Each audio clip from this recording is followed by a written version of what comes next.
কোরআনুল কারীম রমজান মাসকে ভালোবাসছে, রমজানও কোরআন কারীমকেই ভালোবাসছে। এই জন্য কোরআনের মূল স্বাদ নিতে হলে আপনাকে রমজানে আসতে হবে, কোরআনের সুবাস নিতে হবে রমজানে।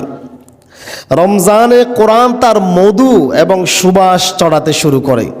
আর আমাদের কাজ হচ্ছে আমরা মৌমাছি হয়ে রমজানে গুনগুন গুনগুন গুনগুন সুর তুলে প্রতিটি ঘর থেকে কোরআন তেলাওয়াত করব, কোরআনের মধু কোরআনের ঘ্রাণ নিব। এটাই কোরআনের দাবি, এটাই হচ্ছে কোরআনের দাবি। তো রমজানে কোরআন তেলাওয়াত করবেন নাকি বসে বসে মোবাইল টিপবেন? আজকে তো মাশাআল্লাহ মোবাইল শরীফ হাতে এসে গেছে, এখন আর কোরআনের কথা মনে পড়ে না। ছোটবেলায় দেখেছি এই যে বাড়িতে মুরব্বীরা বসে কোরআন তেলাওয়াত ফাইতো না, কষ্ট করে শব্দ করে কোরআন তেলাওয়াত করতো। ভোরবেলায় ফজরের পর প্রতিটা ঘর থেকে কোরআন তেলাওয়াতের শব্দ আসতো, আল্লাহু আকবার। মা বোনরা ফজরের পর একবার পড়তো, এরপর জোহরের নামাজ পড়ে আবার তেলাওয়াত করতো, মাগরিব পড়ে বা এশা পড়ে আরও একটু তেলাওয়াত করতো। এইভাবে কোরআন তেলাওয়াত করতো। আজকে ঘরগুলি থেকে আর কোরআন তেলাওয়াত আসে না, আসে শুধু নাচ গান বাদ্যযন্ত্রের শব্দ। এক একটা ঘর আজকে মনে হচ্ছে নর্তকী পাড়া, এক একটা ঘর আজকে মনে হচ্ছে শয়তানের নাইট ক্লাব। মুসলমান, ও তোমরা দোয়া করো, আল্লাহ আল্লাহ ফিলিস্তিনের মুসলমান মরে যার বাঁচান না। এখন আসমান থেকে ফেরেশতা এসে তোমাদের রক্ষা করবে না। কে বলেছে তোমাকে এভাবে দোয়া করার জন্য? তোমার হাতে কোরআন আছে, পরমাণু বোমার চাইতে বড় সবচেয়ে বড় শক্তিশালী অস্ত্র আছে। কোরআন অনুসরণ না করে, কোরআন না পড়ে মোবাইল শরীফে হায় হায় হায় হায় হায় রে ফিলিস্তিনের বোম মারি মানুষ ছিন্ন ভিন্ন করলে, তুমি কি কোরআন খুলে দেখেছো? কোরআন পড়ো, কোরআন বোঝো, তারপরে ফিলিস্তিনের জন্য কাঁদো। শুধু কাঁদার জন্যই বলছে কোরআন, কাঁদার জন্য বলে না। কোরআন বলছে তুমি পরমাণু বোমা বানাও, রকেট বানাও, প্লেন বানাও। কোরআন কি তোমার এই কথা বলছে এটার গর্ভে সাজাই রাখো? না। আজকে তুমি ইসরায়েলের সাথে পারবা না, কেন?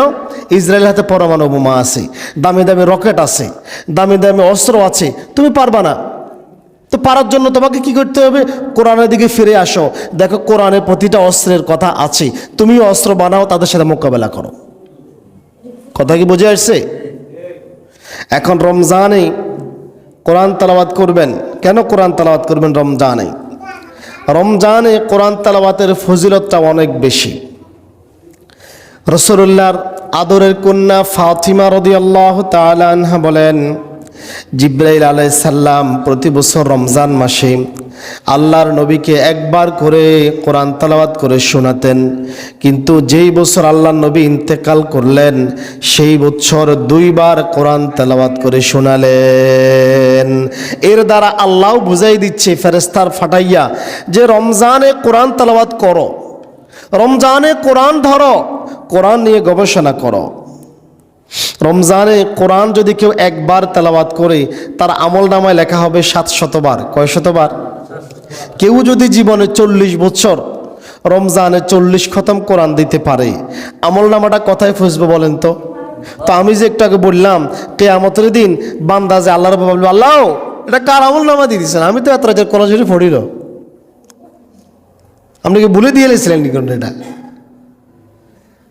দেখেন, রমজানে এক খতম দিলেন 700 গুণ, প্রতিটি আমল 10 থেকে 700 গুণ। আবার অপর হাদিসে বলা হয়েছে আল্লাহ যদি চায় আরো বাড়াই দিবে। আল্লাহু আকবার।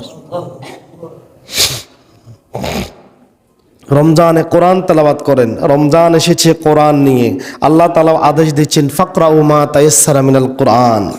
কোরআন তোমার যেখান থেকে পড়তে সুবিধা হয়, সহজ মনে হয়, আপনি সেখান থেকে তেলাওয়াত করেন। অন্যত্র আল্লাহ ধমক দিচ্ছে, এই যে আজকে হুজুর দেখছেন আমেরিকা মুসলমানের ঘরে মারে, ইসরায়েলে মারে, ফ্রান্সে মারে, রাশিয়ায় মারে, চীনে মারে, মারতো নৌকা।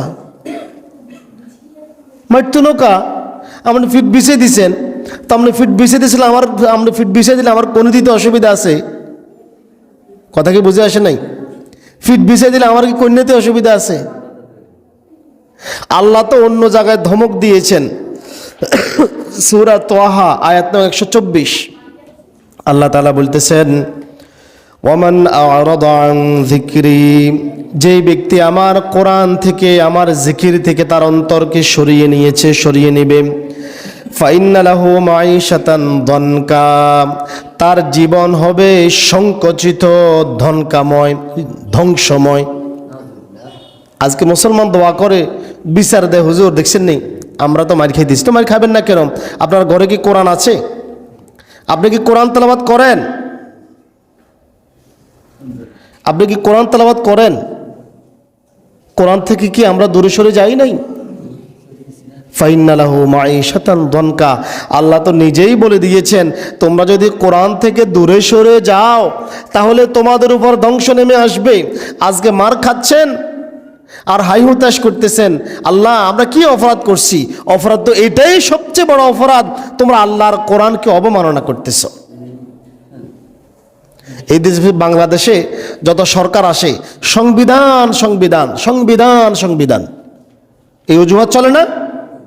মানব রচিত সংবিধান, এটার জন্য যদি আপনি এতটা মাথা ব্যথা হন, তাহলে কোরআন হচ্ছে আপনার আল্লাহর পক্ষ থেকে জীবনের কনস্টিটিউশন, আপনার সংবিধান।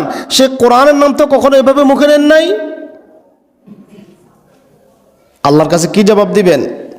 এখন দেখেন, দুনিয়াতেই শুধু শাস্তি শেষ নয়, পরকালেও আছে, ওয়ানাহশুরুহু ইয়াউমাল কিয়ামাতি আ'মা, যারা কোরআন থেকে মুখ ফিরিয়ে নিয়েছে, দূরে সরে গিয়েছে, আল্লাহ তাআলা বলতেছেন কিয়ামতের দিন আমি তাদেরকে অন্ধ করে উঠাবো। কারণ দুনিয়াতে বেটা সব জানতে পারছে, সব কিছু শিখতে পারছে, কিন্তু কোরআন শিখতে পারে নাই। বেটা দেখে দেখে মোবাইল টিপতে পারছে, বেটা কোরআন দেখতে পারে নাই, এই জন্য তোমাকে অন্ধ করে উঠাবো। সেদিন বান্দা বলবে, আল্লাহ আমি তো দুনিয়াতে অন্ধ ছিলাম না, আমাকে কেন অন্ধ করে উঠালা? দুনিয়াতে সব দেখতে পাইছো, কিন্তু কোরআন দেখার তোমার সময় হয় নাই। আল্লাহর কাছে কি জবাব দিবেন? আজকে মুসলিম জাতির এই অধঃপতনের কারণ হচ্ছে আমরা কোরআন থেকে দূরে সরে গিয়েছি। দুনিয়ার সর্ববিপদ আজকে মুসলিম জাতির উপরে, আমাদের ব্যক্তির উপরে, পরিবারের উপরে চাপাই বসছে।